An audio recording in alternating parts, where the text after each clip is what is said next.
Oui, c'est clair, c'est quelque chose d'intéressant.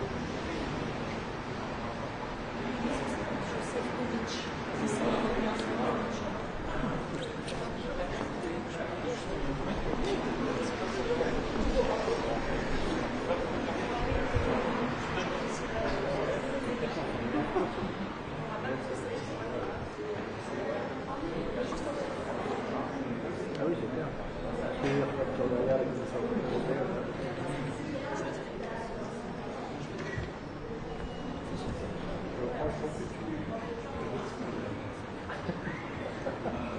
Ah, ça y est, c'est Michel qui m'appelle.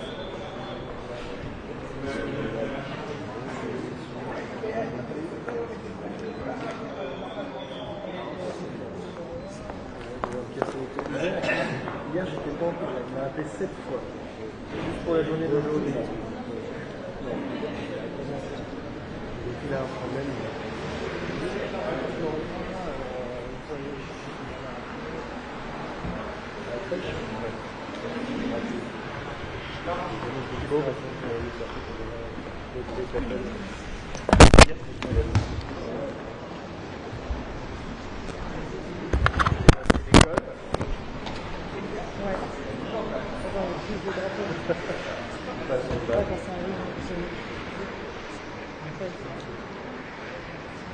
Donc, c'est carré. C'est ton job. Merci.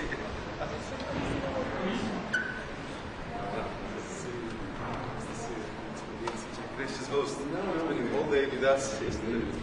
Yeah. Let's take a picture because I think. Tous au centre, s'il vous plaît. Merci, messieurs les ministres. Bonjour. Hello. Bye. Very good. Merci. Merci. See you.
Juste après, souvent, là, il y a marché, je pense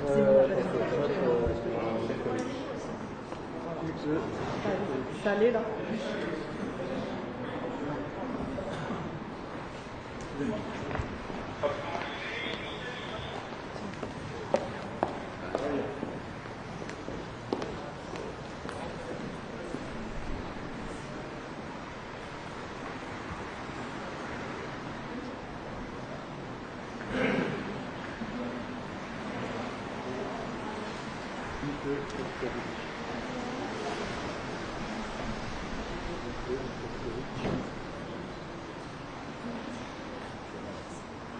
Il faut que je mette à chaque photo, sinon il va faire un peu de rien.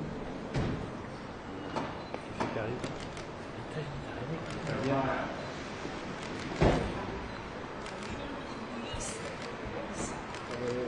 Bonjour encore plus. Bien, merci.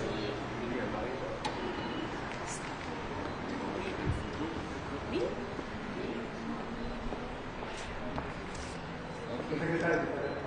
Voilà. Par là, par ici. Voilà.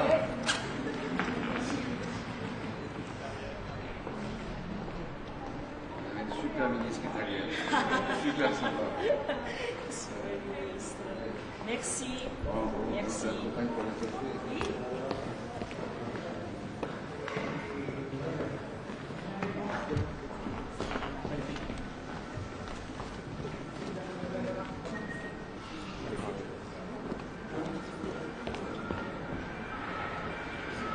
Non,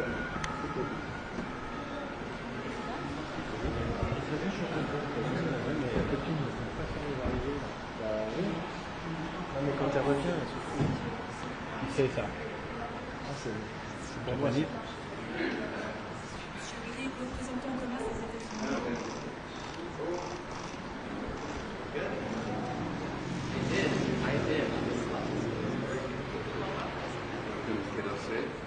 We have to make a picture, I think.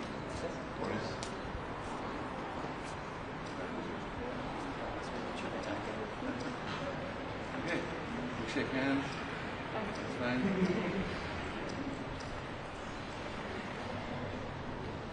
Come Ambassador Greer.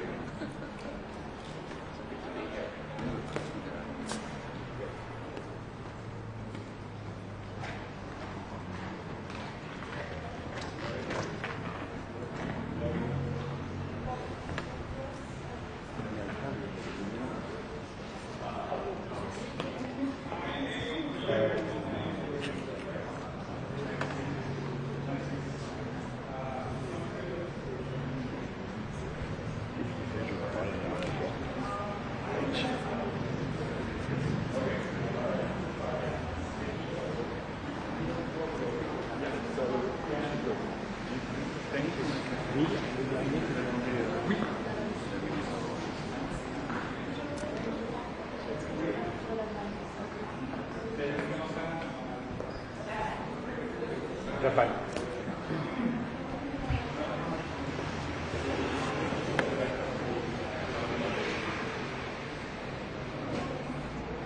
Pour nous les gars,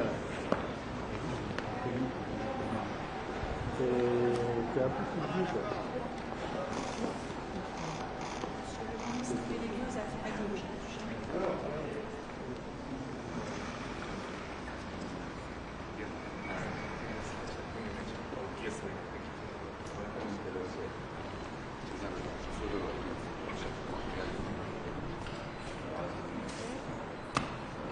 Par ici, Here.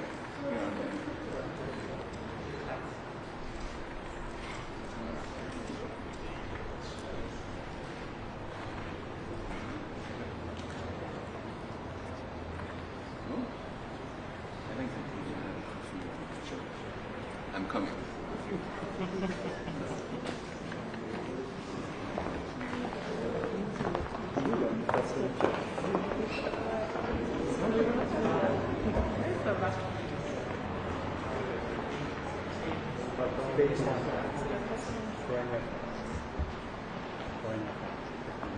Vous avez reconnu?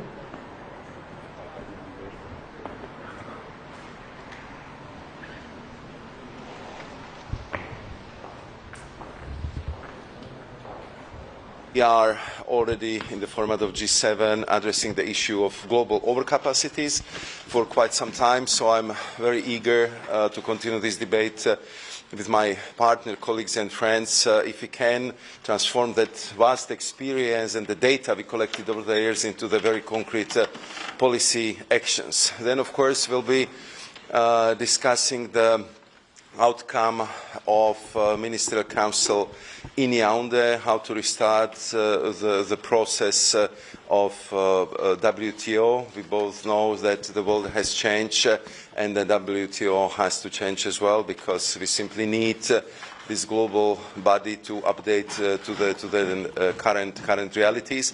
And I'm very glad that we can also listen to the experience of our Japanese colleagues from addressing the issue of critical raw minerals, of critical supplies, how they're stockpiling the materials, how they're talking to the industry, so we can invest collectively more efforts into guaranteeing the supply of critical minerals our companies and our industry needs. Of course, being in Paris, in La Ville des Lumières, it also offers great opportunity to have a good bilateral talks with our colleagues. So we had a very good working lunch with my colleague Ambassador Greer from US, and then we had bilaterals with Peter Kyle, with Manindra Singh from Canada, with our Italian colleagues, Maria, German Minister Caterina Reich, and of course we spent quite some time with Nicolas Forzier to, of course, coordinate our responses to all the challenges and also what we are going to present as Europeans at this very important G7 meetings. However, the talk yesterday was clear. Are the car tariffs coming? I think that what I think is very important for this moment is that we both clearly concluded that it's important to respect the deal from Tilbury from the both sides. So we have to deliver on what was promised in Scotland, meaning lowering the tariffs for the US exports to European Union, as we agreed in our joint statement. And of course, for me, it's also very important that the United States would live up to the expectations and also would live up to what was agreed to the infirmary. And I'm talking here about return to 15% all-inclusive tariff, which was agreed upon. So we, of course, compared the note. I informed Ambassador Greer that we have to respect democratic processes in the European Union, that we can change the tariffs only together with the co-legislator, meaning with the support of the Council, Member States and the European Parliament. And straight from here, after the lunch, I'm going directly to the European Parliament for another trilogue where I hope that we will have we will achieve decisive progress this evening, and I hope that this will contribute to having more positive discussions as we have yesterday with Ambassador Greer. Comment évaluez-vous la fermeture de droits de douane sur le commerce? Comment évaluez-vous l'impact de fermeture de droits de Hormuz sur le commerce international? I think that we will, of course, compare that was also, I think, your question, Madam. I think that clearly the preliminary data we have, I think they point to the quite big impact this closure of the Strait of Hormuz has on the global economy. Of course, what would depend is that how long this crisis would last, how long this strait would be closed. But the figures, let's say, I'm going through and I'm hearing from our partners that it could be between minus 0.2 to minus 6% at least for the European Union's GDP. Of course, we in the European Commission spend a lot of time also discussing very important of fertilizers, because as you know now it's a very important season for our agriculture sector, so they have to take the decision, what to do, how to deal with this challenge this year, and therefore we also in the European Commission are looking for different ways how to make sure that our farmers would have enough fertilizers and acceptable prices. Another topic which I'm sure we will also discuss today is how to help also developing world with the supply of fertilizers for affordable prices, because it's very important that especially the least developed economies and lower income economies will not be put even under more undue pressure than they already are because of the situation especially in the field of fertilizers. We have to leave. I'm really sorry, but we have to leave the CASA meeting already. I'm sorry. Thank you very much for being here. Thank you.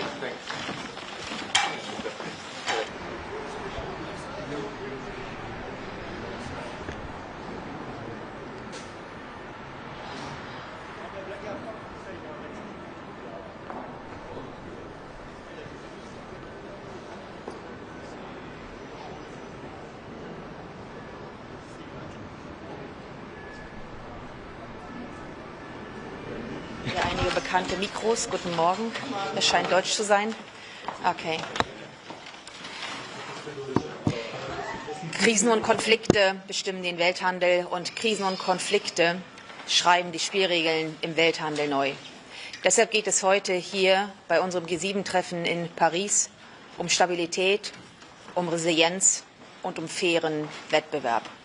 Es werden 4 große Themen sein, die diese Konferenz bestimmen.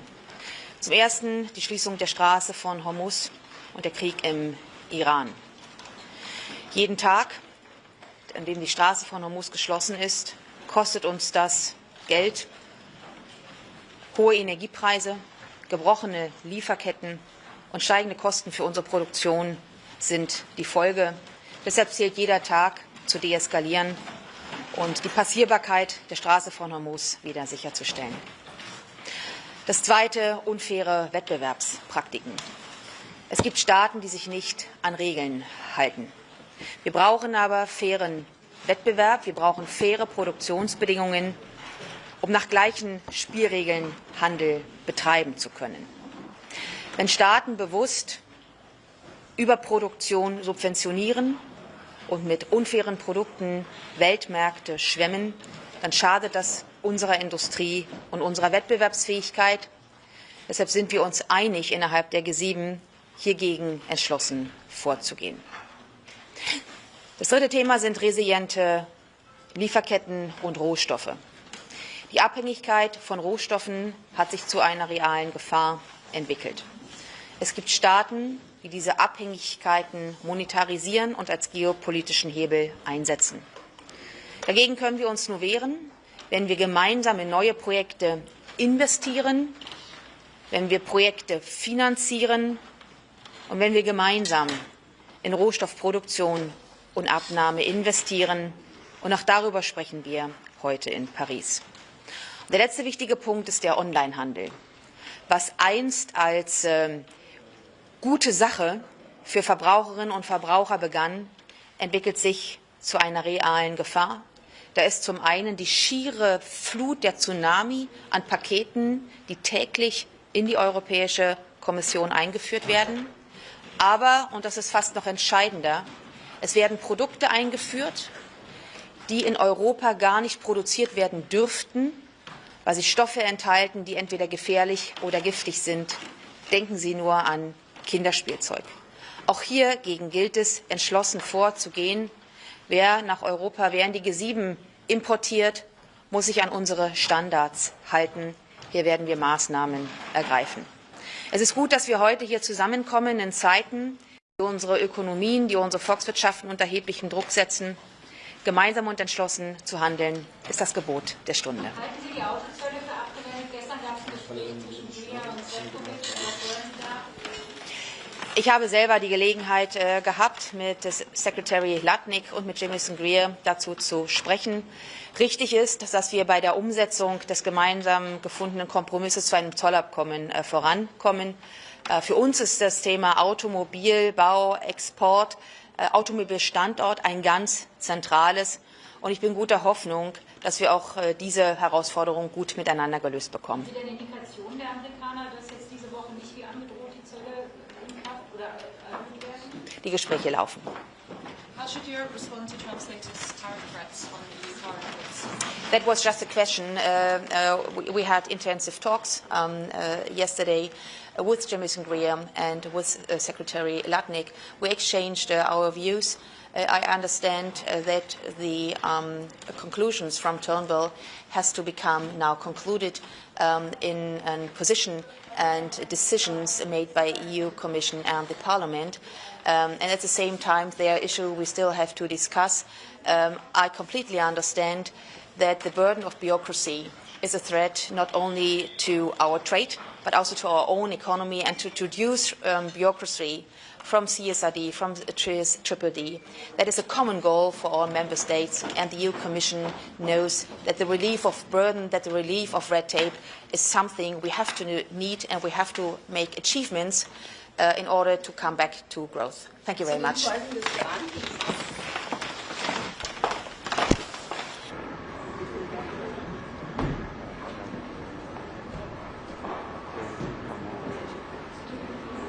Non, c'est clair. On avec ces barrières. Ouais. C'est vrai que ça manque tellement. Tiens, seconde. C'est sûr.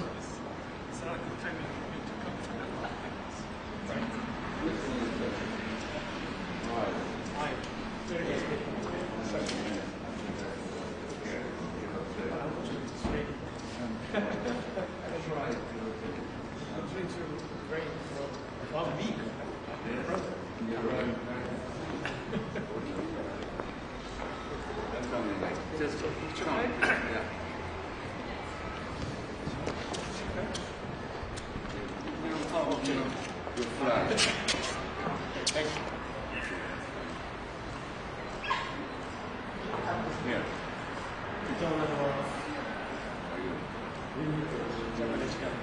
I know that. Very good. Okay? Good help. You can have it.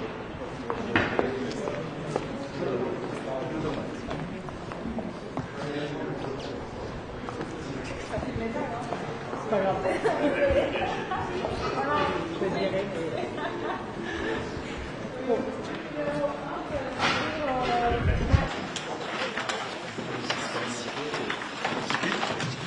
Ministre Forestier, Nicolas Forestier.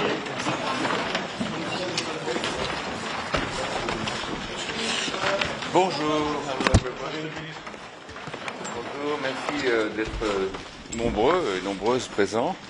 Je suis ici évidemment dans le cadre de la présidence française du G7 et je préside évidemment le G7 commerce, le trade track on dit.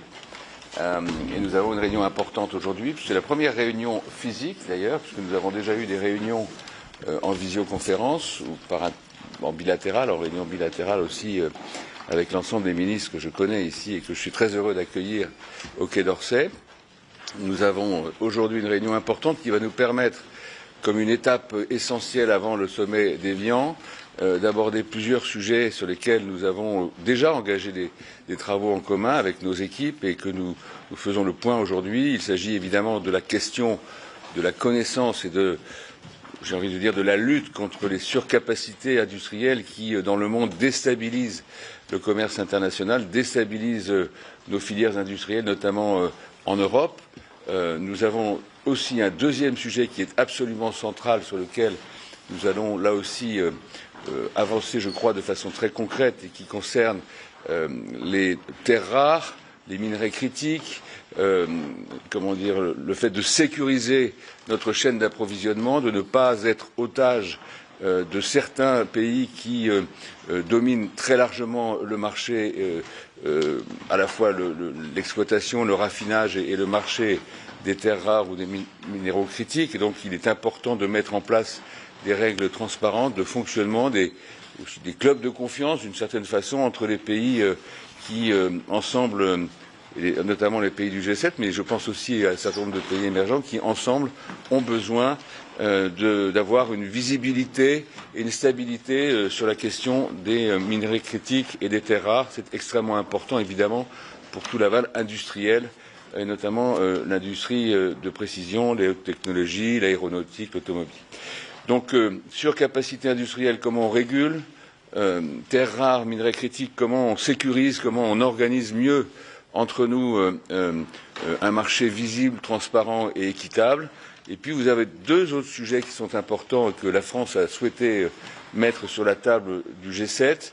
D'abord la question du WTO, de l'OMC, l'Organisation mondiale du commerce. Nous sommes évidemment plutôt déçus, je le dis, du fait que la conférence de Yaoundé n'ait pas permis d'aller plus loin. Il y a un certain nombre d'échanges qui ont eu lieu, quelques avancées, mais nous ne sommes pas encore au niveau, de travail suffisant à l'échelle de l'OMC pour assurer là aussi de la visibilité, de la stabilité au multilatéralisme en matière de commerce et au fonctionnement de l'OMC. Donc nous aurons un échange pendant un déjeuner de travail sur ce sujet pour voir comment, ensemble, on peut faire d'autres propositions et en tout cas continuer à faire avancer l'idée d'une réforme qui serait dans l'intérêt de l'ensemble des pays du monde.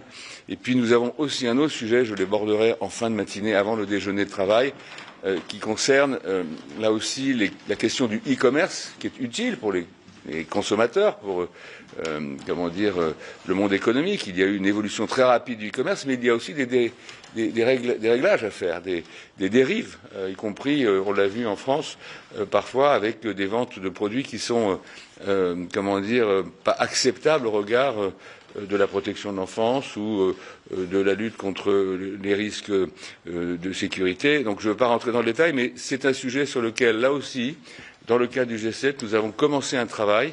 Nous allons faire le point ce matin sur les travaux qui ont été préparés par nos équipes. L'idée étant non pas de s'opposer au e-commerce, bien évidemment, mais de trouver les bonnes formules ensemble pour éviter toutes ces dérives. Et je pense en particulier aussi à la question des petits colis.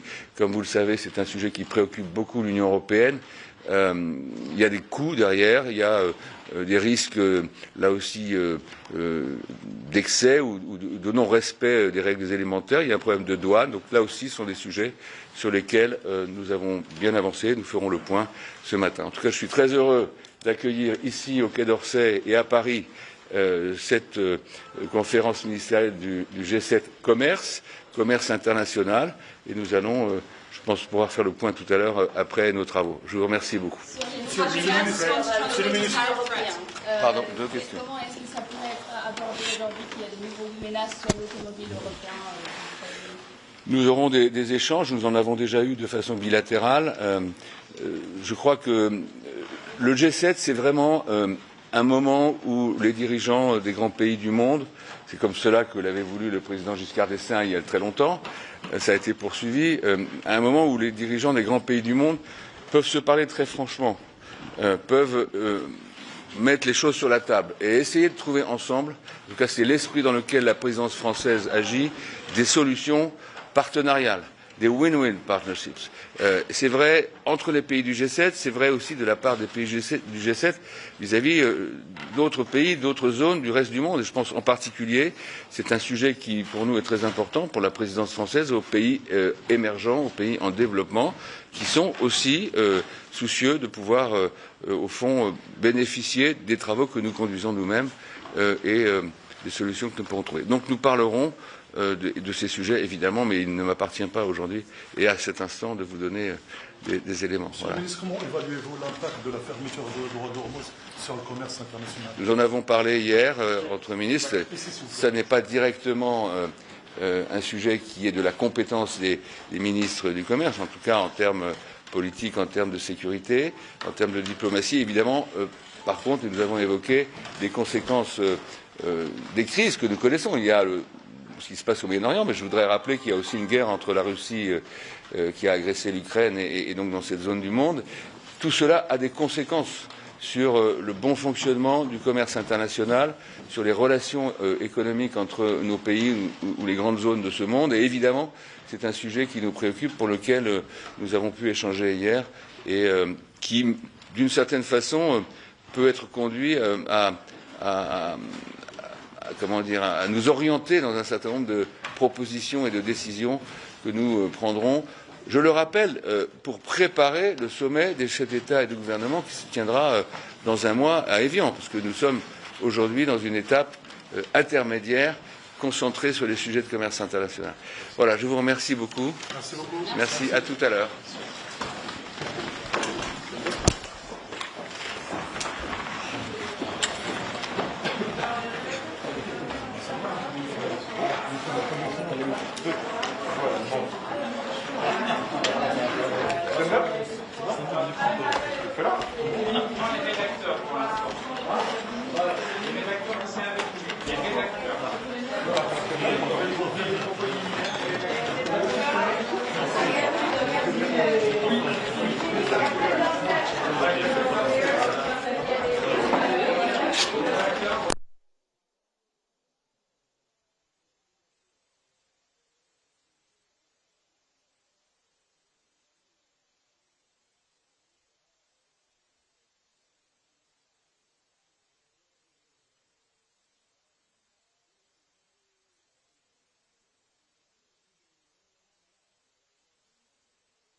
Pour les chats, c'est pas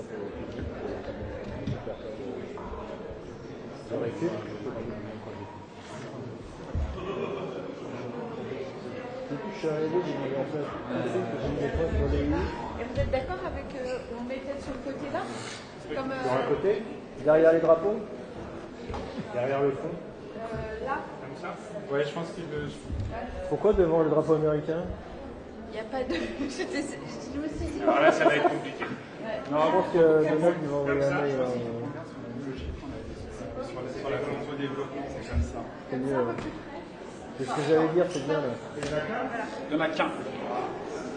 Ça fait des équilibres un peu. Attention. Comment ça? Alors attendez, oui, c'est un peu. Ou alors on le met au milieu. Non, Je dis au milieu. Je dis plutôt un peu en avant. Ouais, voilà. C'est bien. Merci. C'est OK? Ouais. Madame? Oui. As well? I did. I mean, I woke up at 2 p.m. Yeah, this is Oh, you want me there?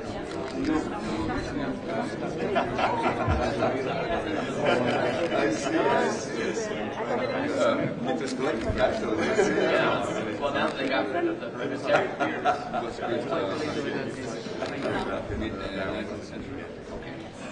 To squeeze you, protect you from both sides.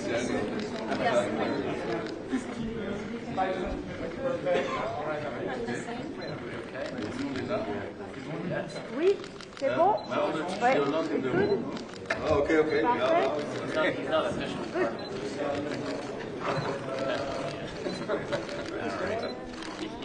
He says, I liked it. So it's okay? Yes. So we smile. We're very happy to be here and very happy to host our friends.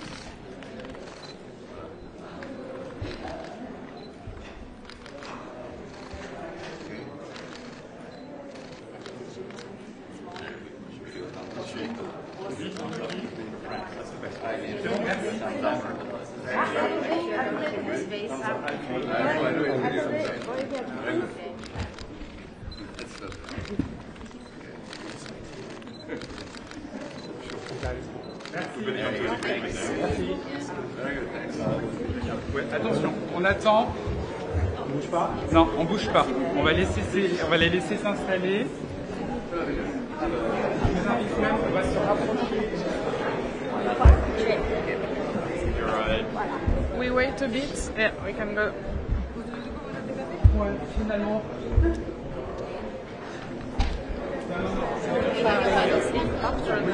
We wait everybody. On va les laisser s'installer.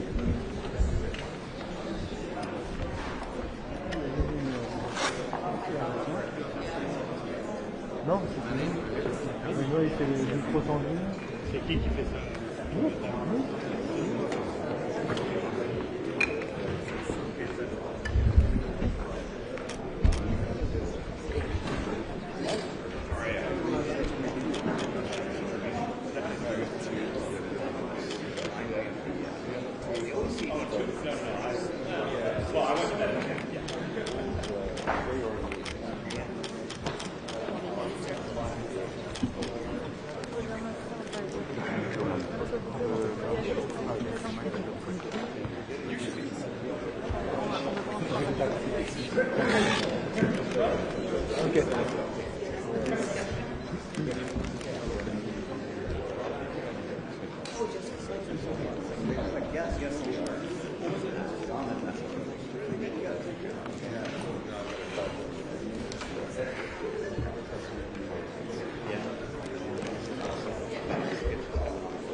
So, good morning, dear colleagues. see you this morning, Chair Dorset. You know, this building has been built in the mid-century, in the 19th century. So I think it's between 1844 and 1855 by King Richard at the time. And since then, it has always been the place for foreign affairs ministry for France. And so we had many events, of course, in this building. I'm very happy to host you here. And, but we have to work, so don't look too much to the walls and the paintings. Thank you very much anyway. I want to tell you that it's for us an important day, an important morning, especially we have quite a substantial agenda and discussions to have. We're facing, as you know, a significant change in the trade order. We're moving away from a balanced and stable international trade system that relied on positive interdependence, mutually agreed rules, and now we have a more difficult environment, unstable, with also unfair competition and weaponization of mutual dependencies, and so we have to act accordingly, and this is the idea of this meeting.